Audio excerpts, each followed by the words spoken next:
देवाच्या लोकांच्या बाबतीत अशा गोष्टी का घडतात, हे या संदेश मालिकेचं नाव आहे.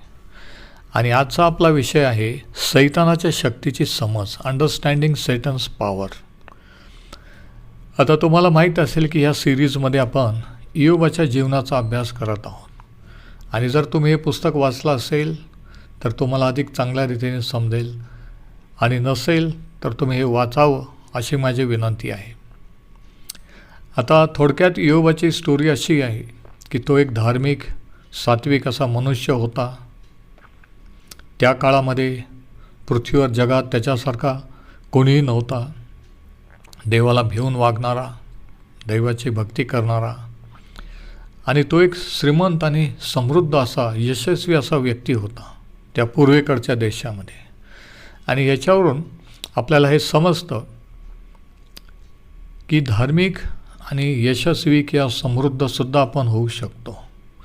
समृद्ध किंवा श्रीमंत असणं हे काही पाप नाही.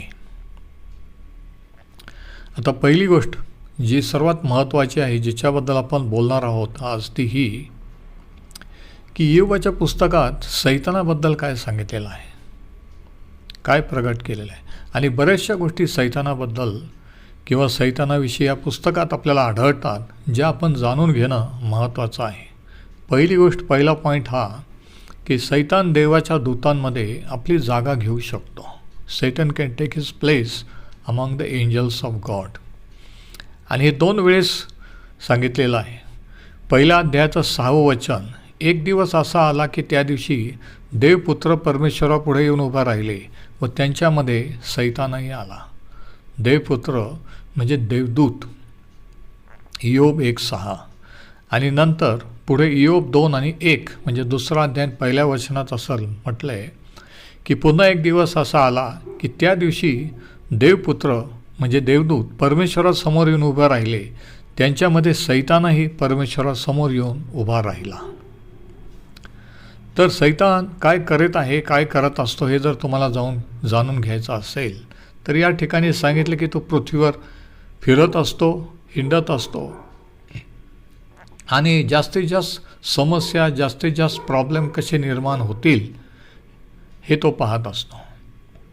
जास्तीत जास्त देवाच्या लोकांच्या बाबतीत कशा अडचणी निर्माण होतील हे त्याचं काम आहे. आणि म्हणून पेत्र त्याच्या पहिल्या पत्रात असं लिहितो की सावध असा, जागे राहा, तुमचा शत्रू सैतान हा गरजणाऱ्या सिंहासारखा कोणाला गिळावे हे शोधत फिरतो. म्हणजे तो फिरत असतो, शोधत असतो. आणि हे तुम्हाला आणि मला माहीत पाहिजे की सैतान हा मोकळा सुटलेला आहे, तो पृथ्वीवर फिरत असतो. आणि या 2 शास्त्रभाग जे आपण वाचले त्याच्यात असं लिहिलं की एक दिवशी तो देवाच्या सानिध्यात देवाच्या देवदूतांमध्ये आला. इयोब 2:1. पुन्हा एक दिवस असा आला की त्या दिवशी देवपुत्र परमेश्वरासमोर येऊन उभा राहिले, त्यांच्यामध्ये सैतानही परमेश्वरासमोर येऊन उभा राहिला. किती विशेष आहे नाही का. आणि नव्या करारात आपण वाचतो 2 कोरिंथ्याचा 11वा अध्याय 14व्या वचनात, ज्यावेळेस पाऊल खोटे शिक्षक, खोट्या संदेष्टांबद्दल लिहितो, त्यावेळेस तो काय लिहितो जरा ऐका. 2 कोरिंथ 11 आणि वचनं 13 ते 15. कारण अशी माणसं म्हणजे खोटे प्रेषित, कपटी कामदार, ख्रिस्ताच्या प्रेषितांचे सोंग घेणारी अशी आहेत. ह्यात आश्चर्य वाटण्यासारखे काही नाही, कारण सैतानही स्वतः तेजस्वी देवदूताचे सोंग घेतो. म्हणून त्याच्या सेवकांनीही नीतिमत्वाच्या सेवकांचे सोंग घेतले तर ती मोठीची गोष्ट नाही. त्यांचा शेवट त्यांच्या कर्माप्रमाणे होईल. 2 कोरिंथ 11, 13 ते 15. आणि हे जाणून घेणं महत्त्वाचं आहे, कारण हे आज सध्याच्या काळात घडत आहे. सैतान देवदूताच्या रूपाने प्रगट होत असतो. आणि म्हणून प्रत्येक स्वप्न, प्रत्येक दृष्टांत ज्याच्यात लोक म्हणतात की मी प्रकाश पाहिला, देवदूत पाहिला, तो देवदूत कशावरून? कारण सैतानसुद्धा देवदूताचं रूप धारण करतो. आता इयोबाच्या स्टोरीत जे आपण वाचलं की सैतानही परमेश्वरासमोर त्याच्या देवदूतांमध्ये सैतानही आला. मला असं वाटतं की बऱ्याच देवदूतांनी ओळखलं नाही, त्यांना माहिती नव्हतं की सैतान त्यांच्यामध्ये आलेला आहे. परंतु देवाने ओळखलं. हजारो हजारो लाखो करोडो असंख्य, हा शब्द आहे, असंख्य देवदूत देवाजवळ देवाच्या सानिध्यात आहेत.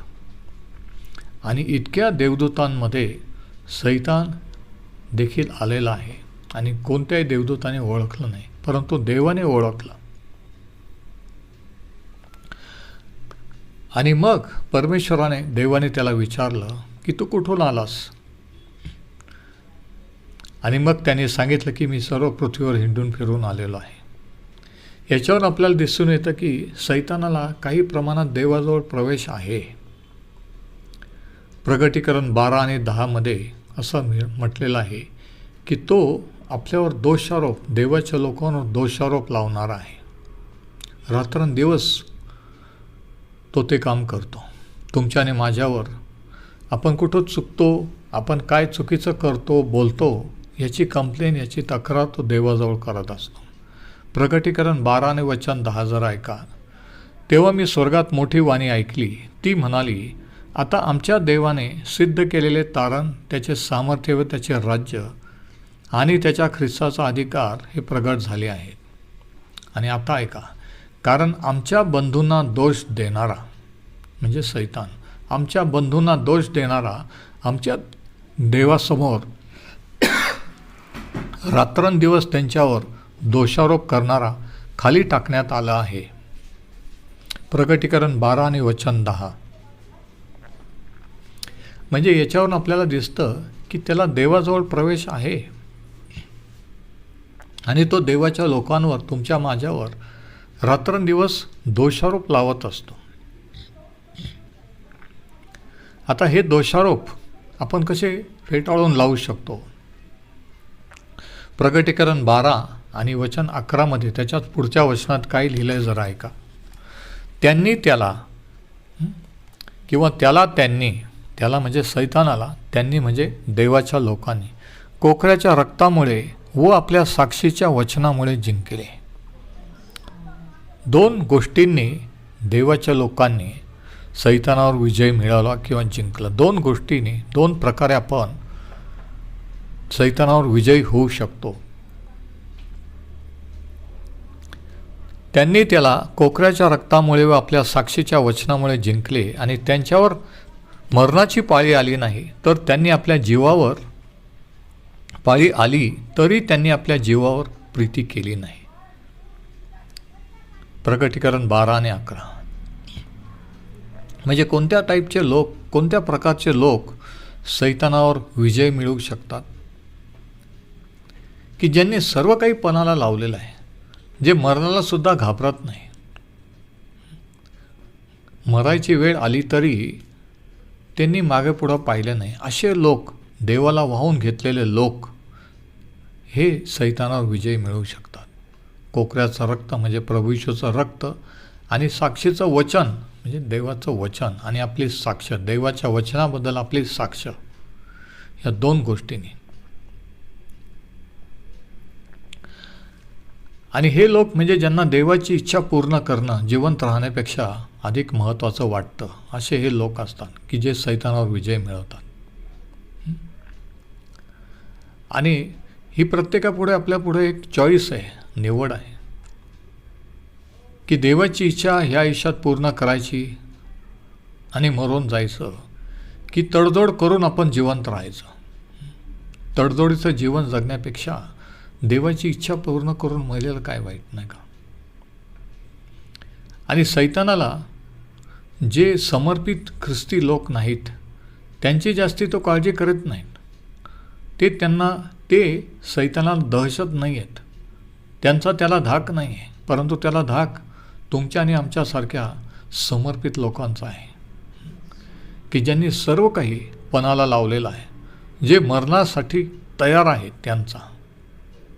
आणि म्हणून पहिली गोष्ट ही की सैतानाला देवाजवळ काही प्रमाणात काही वेळेस प्रवेश आहे आणि तो त्यावेळेस प्रकाशाचं रूप धारण करून प्रकाशाचा दूत म्हणून प्रगट होतो. हा पहिला मुद्दा, की सैतानाला देवाच्या सानिध्यात जाण्याचा काहीसा अधिकार किंवा प्रवेश आहे. तो स्वतःचे रूप बदलून प्रकाशाचा दूत बनू शकतो. आणि इतिहासात आणि अलीकडच्या काळात असे अनेक उदाहरणं आहेत, अनेक घटना घडलेल्या आहेत की ज्याच्यामुळे विश्वासार्ह फसलेले आहेत, की ज्यांना वाटलं की त्यांना देवदूत दिसले, त्यांना देवाने दर्शन दिलं, देव त्यांच्याशी बोलला, प्रकाश दिसला, पण तो प्रकाश सैतानाचा होता. तो देवदूत, प्रकाशाचा दूत, तो ॲक्च्युली सैतान होता. दुसरा पॉईंट, दुसरी गोष्ट ही की देवाने पुढाकार घेतला आणि इयोबाकडे सैतानाचे लक्ष वेधले. 8वं वचन बघा, इयोब 1 आणि वचन 8. परमेश्वराने सैतानाला विचारले, माझा सेवक इयोब याच्याकडे तुझे लक्ष गेले होते काय? भूतलावर त्याच्या तोडीचा सात्विक, सरळ, देवाला भिवून वागणारा व पापापासून दूर राहणारा असा दुसरा कोणी नाही. इयोब 1 आणि 8. किती विशेष आहे नाही का, की देव परमेश्वर इयोबाची प्रशंसा करतोय, कौतुक करतोय. देवाला इयोबाविषयी अभिमान आहे. काही वेळेस तुम्हाला वाटत असेल की असं माझ्याविषयी देवाला अभिमान आहे का? परंतु त्याच्यामुळं काय झालं की इयोब सैतानाचा 1 नंबरचा टार्गेट झाला, सैतानाच्या हिट लिस्टवर गेला. आणि म्हणून ज्यावेळेस आपल्याला वाटतं की देवाने आपली प्रशंसा सैतानाला करावी, तर त्याचबरोबर जे काही परिणाम होतील ते भोगायला सुद्धा आपण तयार पाहिजे, कारण त्याच्याबरोबर एक किंमत मोजावी लागते. आणि म्हणून पॉईंट असा आहे की गॉड टूक द इनिशिएटिव्ह, देवाने पुढाकार घेतलेला आहे. देवाने इयोबाचा उल्लेख केला की इयोब माझा सेवक, ह्याच्याकडे तुझं लक्ष गेलं काय? सैतानाने इयोबाबद्दल परमेश्वराला सांगितलं नाही, तर परमेश्वराने सैतानाला इयोबाबद्दल सांगितलं, कारण देवाला त्याच्याविषयी अभिमान होता. आज आपण स्वतःला विचारूया की देवाला माझ्याविषयी अभिमान आहे का?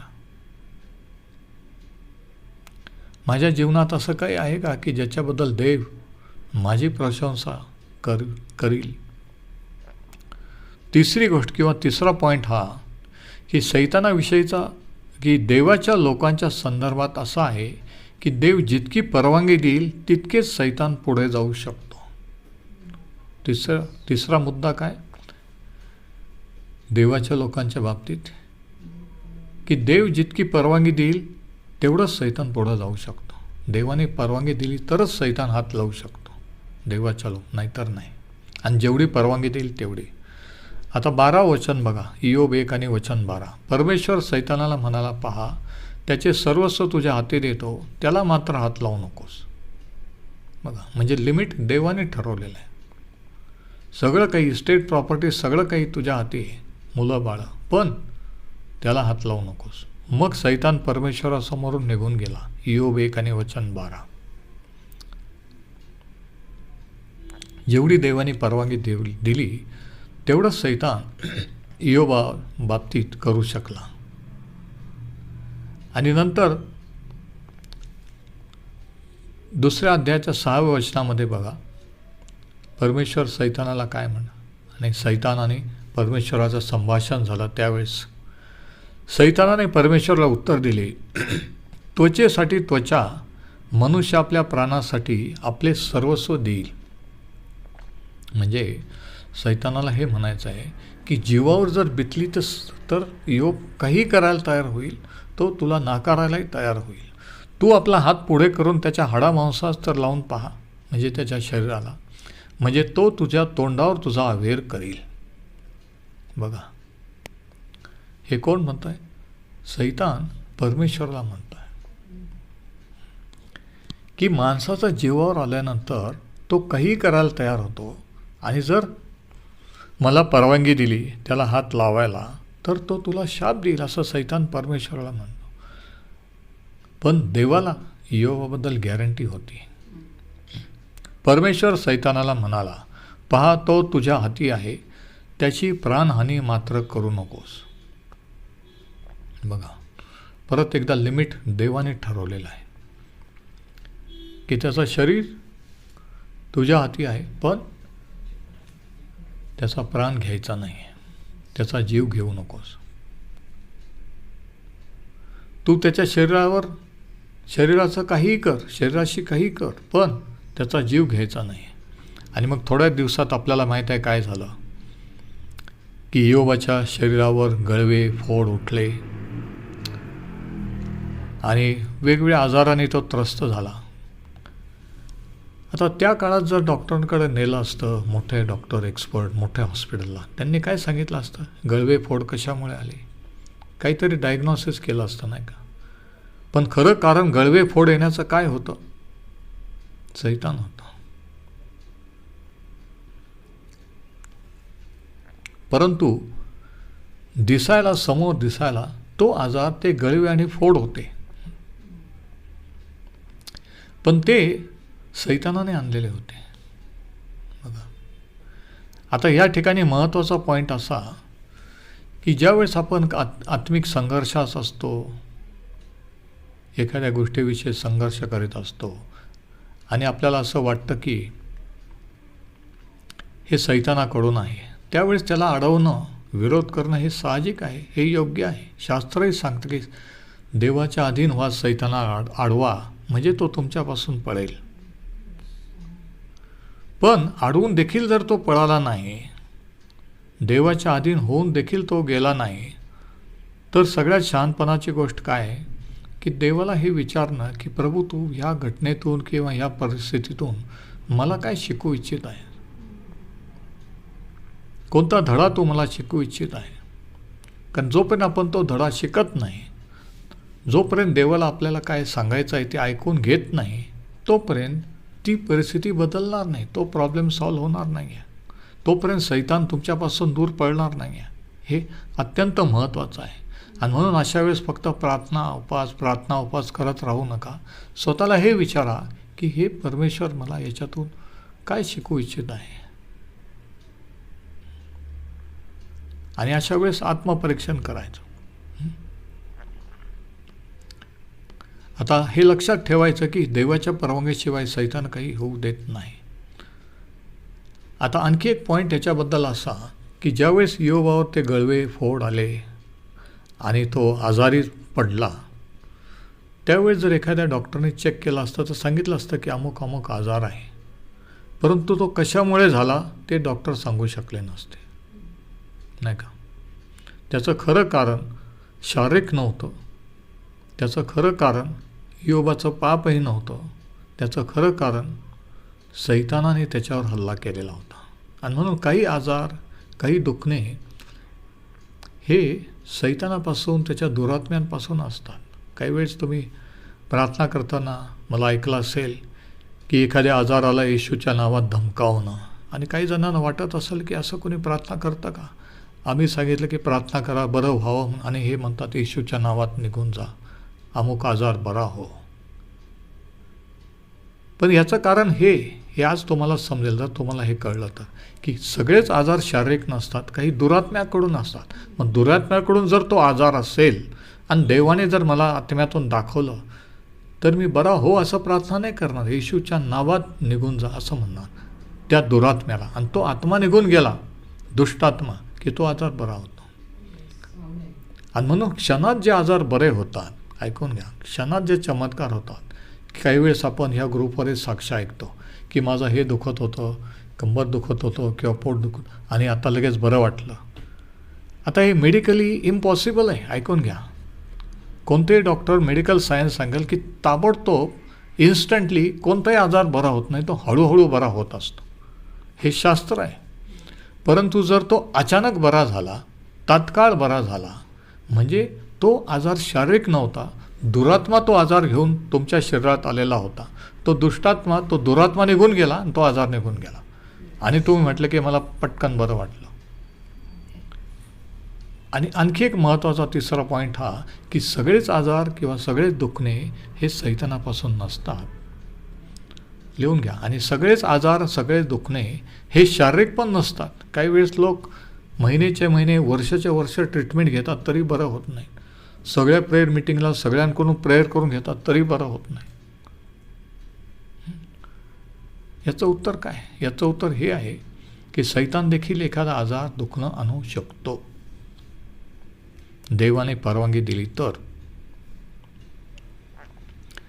आता ह्या शास्त्रभागामध्ये सैतानाला देखील पॉवर आहे, पण तो लिमिटेड पॉवर आहे, मर्यादित पॉवर आहे. हे समजणं महत्त्वाचं आहे. जरा ऐका. आता त्या मर्यादेच्या आत ह्या शास्त्रभागात हे स्पष्ट होतं की सैतानाकडे अधिकाराची काही विशिष्ट क्षेत्र आहेत. विशिष्ट क्षेत्रात तुमच्या आणि माझ्या जीवनाच्या तो त्याचा अधिकार चालवू शकतो. आणि हे समजणं हे महत्त्वाचं आहे. कोणत्या क्षेत्रात आणि कशा रीतीने सैतान कार्य करतो. पुढचा पॉईंट, त्याच्यातला पहिला पॉईंट हा की मानवी घटकावर काही प्रमाणात त्याचं नियंत्रण आहे. Satan has power to some extent over human agents. मानवी घटकावर त्याचे काही प्रमाणात नियंत्रण आहे. आता आपण वाचतो की इयोब 1:14-15 एका जासूदाने इयोबाकडे घेऊन सांगितले, बैल नांगरीत होते व त्यांच्याजवळ गाढवं चरत होते, तेव्हा शबाई लोक घाला घालून त्यांना घेऊन गेले. त्यांनी तलवारीच्या धारेने गड्यांना वधले. हे तुला सांगायला मी एकटाच निभावून आलेलं आहे. काय कारण होतं हे लोक अचानक हल्ला करण्याचे? काही कारण नव्हतं शबाई लोकांनी. परंतु ह्या लोकांनी हल्ला का केला? तलवारीच्या धारेने इयोबाच्या गड्यांना का बरं मारून टाकलं अचानक? कारण ह्या लोकांचा ताबा सैतानाने त्याच्या दुरात्म्याने घेतला म्हणून त्यांनी यांच्यावर हल्ला केला आणि ह्या लोकांना मारून टाकलं.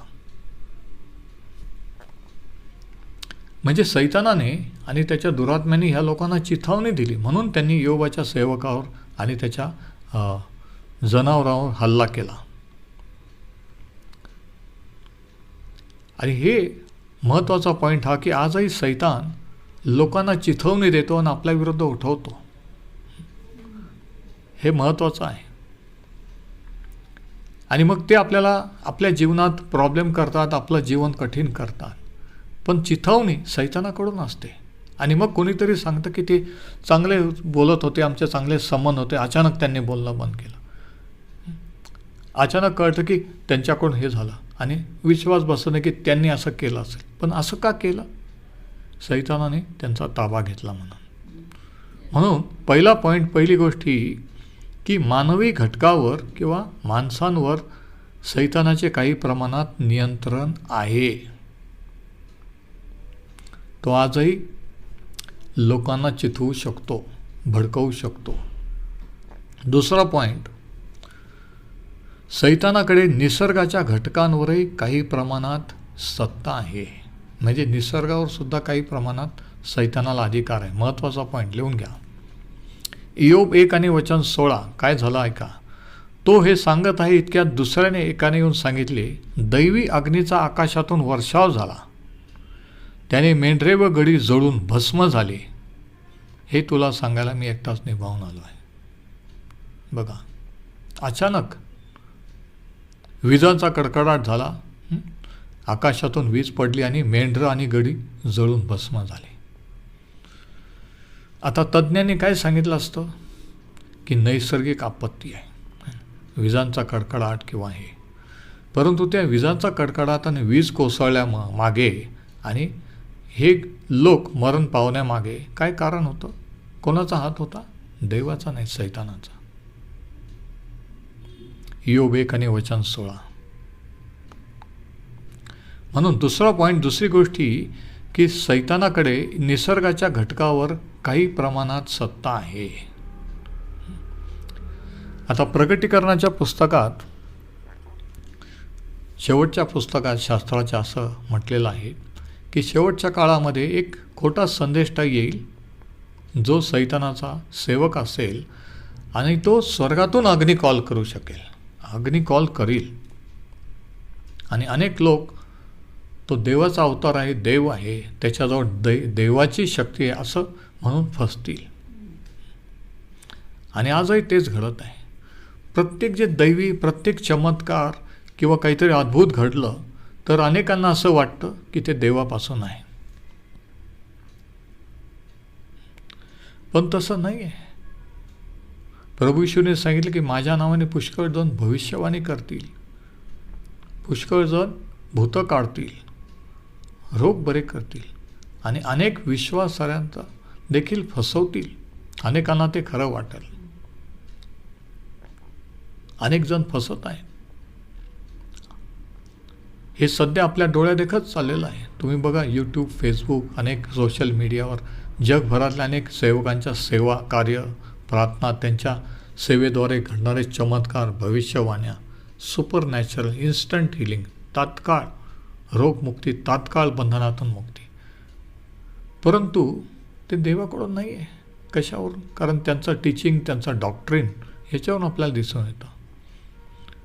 त्यांचं चारित्र्य, त्यांच्या जीवनाचे फळं, सेवेचे फळं याच्यावरून दिसून येतं. म्हणून प्रत्येक दैवी किंवा सुपर नॅचरल देवापासून असतं असं नाही. महत्त्वाचा पॉईंट लिहून घ्या. तुम्हाला जर तसं वाटत असेल तर तुम्ही फसवणुकीच्या अधीन आहात. आता 19व्या वचनात हे नैसर्गिक घटकावर सैतानाचा अधिकार जो आहे काही प्रमाणात, त्याच्या आणखी एक गोष्ट आहे बघा. इयोब 1 आणि 19. तेव्हा रानातून आलेल्या प्रचंड वाऱ्याच्या सोसाट्याने त्या घराचे चारही कोपरे हादरले. त्यामुळे ते घर त्या तरुण मंडळीवर कोसळले आणि ती मरून गेली. हे तुला सांगायला मी एकटाच निभावून आलेला आहे. बघा काय झालं की इयोबाचे पुत्र आणि कन्या घरामध्ये पार्टी करत होते, फेलोशिप करत होते नेहमीप्रमाणे, आणि अचानक रानातून प्रचंड वारा सुटला. आणि इतका प्रचंड वारा होता की घराचे चारही कोपरे ती बिल्डिंग हादरली आणि शेवटी ती बिल्डिंग पडली. म्हणजे तो वारा किती प्रचंड असेल विचार करा. आणि परत एकदा ह्या घटनेबद्दल जर चौकशी केली असती आणि एक्सपर्ट किंवा पोलिसांनी तर काय म्हटले असते? नैसर्गिक आपत्ती आहे, सोसायटीच्या वाऱ्याने घर कोसळलं. परंतु तो सोसायटीचा वारा कोणी सोडला? कोणामुळे तो वारा आला? कोणामुळे ते घर पडलं? हे कारण सैतान होता. म्हणजे काही ज्या नैसर्गिक घटना घडतात त्याच्या मागे सुद्धा सैतान दुरात्म्यांचा हात असतो. ऐकून घ्या. प्रत्येक घटनेमागे नाही, पण काही घटना या विशिष्ट प्रकारच्या असतात ज्याचं इन्व्हेस्टिगेशन किंवा शोध पोलीस तपास केला तरी त्याचं खरं कारण समजत नाही. कारण त्याच्यामागे हे दैवी कारण असतं, अदृश्य कारण असतं. आणि हे या ठिकाणी झालेलं आहे की सोसायटीचा वारा सुटला, ती बिल्डिंग पडली आणि सर्व मुलं बाळं इयोबाचे मरून गेले. म्हणजे ही काही नैसर्गिक आपत्ती नव्हती.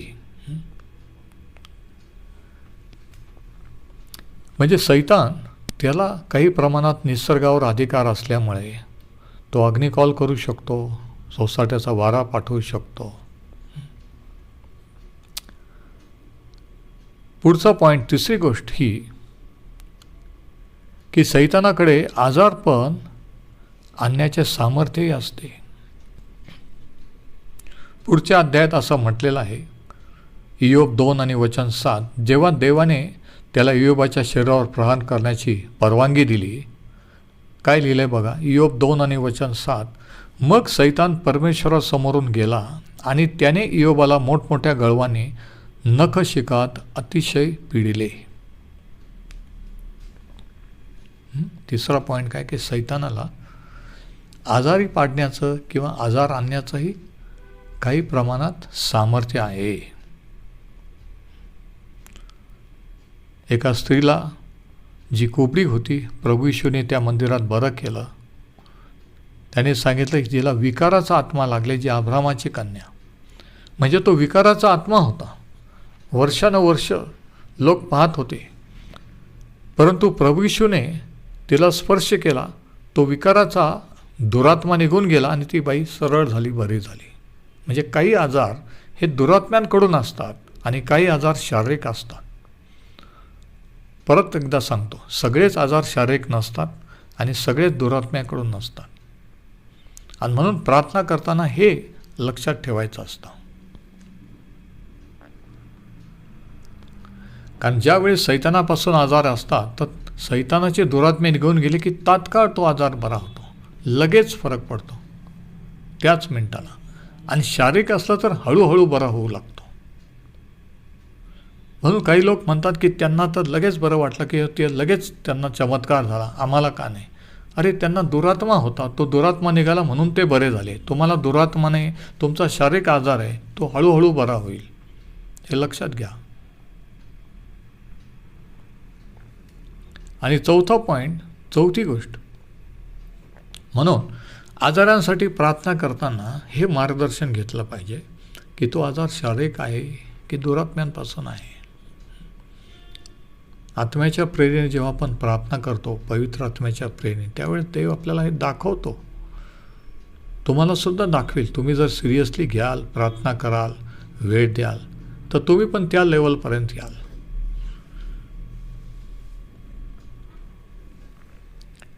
आणि जोपर्यंत तुम्हाला हे कळणार नाही की नक्की कारण काय त्या आजाराचं, तोपर्यंत तो आजार बरा होणार नाही. आणि मग शेवटची गोष्ट, आणखी एक गोष्ट सैतानाबद्दल ही मला नमूद करायची, ती म्हणजे की सैतान देवाच्या सेवकांच्या चारित्र्यावर हल्ला करत असतो. चौथा पॉईंट,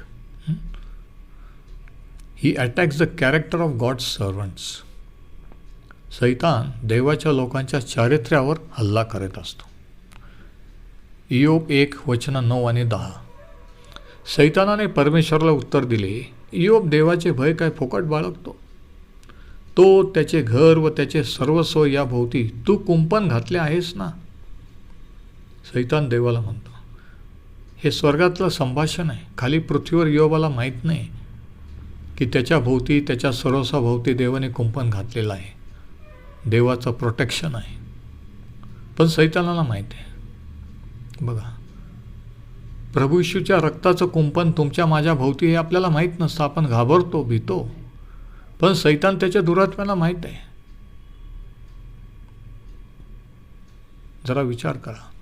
तर सैतान म्हणतो, इयोब देवाचे भय फुकट बाळगतो का? तो त्याचे घर व त्याचे सर्वस्व या भोवती तू कुंपण घातले आहेस ना. तू त्याच्या हाताला यश दिले आहे ना. म्हणजे इयोबचं त्या देशातला एवढा श्रीमंत माणूस होता, करोडपती किंवा अब्जाधीश, ह्याच्या मागचं कारण काय होतं? देवाने दिलेलं यश. व देशात त्याचे धन वृद्धी पावत आहे ना.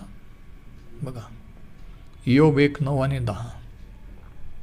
म्हणजे सैतानाला हे देवाला सांगायचं होतं की तू त्याला हे सर्व काय आशीर्वाद दिलेस, समृद्ध केलंस, श्रीमंत केलंस, मोठं केलंस, म्हणून तो तुझं नाव घेतो, म्हणून तो तुझी भक्ती करतोय. म्हणजे सैतानाने इयोबाच्या चारित्र्यावर हल्ला केला की तुझ्यापासून काहीतरी मिळतं म्हणून तो भक्ती करतो, ते जर नाही मिळालं तर तुला सोडून देईल, असं सैतानाला म्हणायचं होतं. आणि मग दुसऱ्या अध्यायाचं वचन 4 आणि 5, इयोब 2:4 आणि 5. सैतानाने परमेश्वराला उत्तर दिले, त्वचेसाठी त्वचा, मनुष्य आपल्या प्राणासाठी सर्वस्व देईल. तू आपला हात पुढे करून त्याच्या हाडामांसात लावून तर पहा, म्हणजे तो तुझ्या तोंडावर तुझा अवेर करील किंवा तुला शाप देईल. म्हणजे सैतान म्हणतो की तू त्याच्या शरीराला स्पर्श करून तर बघ, तो तुला शाप देईल, तो तुझी भक्ती करणार नाही, तो तुला सोडून देईल. म्हणजे देवाच्या सेवकांबद्दल सर्वात वाईट हेतूंचे आरोप करण्याचा मार्ग सैतानाकडे नेहमीच असतो. सैतान नेहमी दोष लावणारा आहे, खोटे आरोप करणारा आहे, आणि तो सेवकावर खोटे आरोप करतो. आणि ही एक वॉर्निंग आहे, कारण हे आज घडत आहे आपल्या डोळ्यात देखत. अनेक देवाच्या सेवकांवर लोक खोटे आरोप करत आहेत, आणि काही सेवकांच्या बाबतीत ते खरे आहेत, परंतु बरंचसं जे आहे ते सत्य नाही. आणि म्हणून आपण देवाच्या सेवकावर खोटे आरोप करून सैतानाला मदत करू नये. कारण सैतान हा दोष लावणारा आहे, बंधूंना दोष लावणारा. ते आपलं काम नाही, ते सैतानाचं काम आहे. ते देवाच्या लोकांचं, तुमचं काम नाही आहे. ऐकून घ्या. कारण आपल्यापैकी काही जण दोष लावणारे आहेत, सेवकांमध्ये काहीतरी फॉल्ट, काहीतरी चुका काढणारे आहेत. आणि ज्या वेळेस तुम्ही तसं करता, हे ध्यानात ठेवा की तुम्ही सैतानाला आणि त्याच्या दुरात्म्यांना मदत करत आहात. आणि मग मी तुम्हाला सांगू का, सैतानाला तुमच्या मदतीची गरज नाही. आणि मग नंतर पुढं आपण वाचतो की योबाचे मित्र आले. पहिले 7 दिवस ते शांत बसून राहिले. आपल्याला विशेष वाटतं की ते भेटायला आले, काही शब्द बोलला नाही. कारण त्या काळातल्या संस्कृती, त्या देशातली संस्कृती अशी होती की दुखवटा 7 दिवसाचा. आजही मध्यपूर्व देशात, अरब देशामध्ये दुखवटा पाळला जातो.